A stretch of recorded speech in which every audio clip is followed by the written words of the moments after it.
Les neurodivergences, que vous le vouliez ou non, sont des handicaps. Être une personne neurodivergente, c'est éprouver des difficultés que d'autres neurotypiques n'éprouveront pas. Si vous avez une neurodivergence et que vous la concevez comme un super pouvoir, c'est que soit vous êtes privilégié, soit vous vous foutez le doigt dans l'œil. Sans oublier le validisme qui se cache derrière les cris d'orfraie quand on dit que les neurodivergences sont des handicaps. Bonjour Bouilly.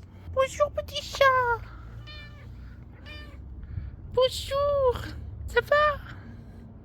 Mais c'est mon copain le chat.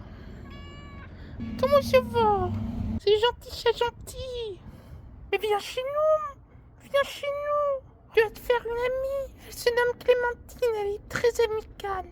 Il n'y a rien d'insultant à être considéré comme handicapé. Ça veut simplement dire qu'on éprouve des difficultés particulières liées à une condition physique ou psychique. Voir cela comme une insulte, c'est bel et bien validiste. Et qu'une personne neurodivergente éprouve des difficultés est incontestable. Pour s'en convaincre, il suffit de voir les chiffres du chômage chez les personnes neurodivergentes. Avoir une neurodivergence impacte notre capacité à faire des études. Cela impacte notre capacité à trouver un travail et à le maintenir. Beaucoup de personnes neurodivergentes finissent SDF. En cela, voir les neurodivergences que comme un super pouvoir est problématique. Il faut bel et bien le traiter comme un sujet social. Et ne pas oublier le problème du diagnostic. Reprenons.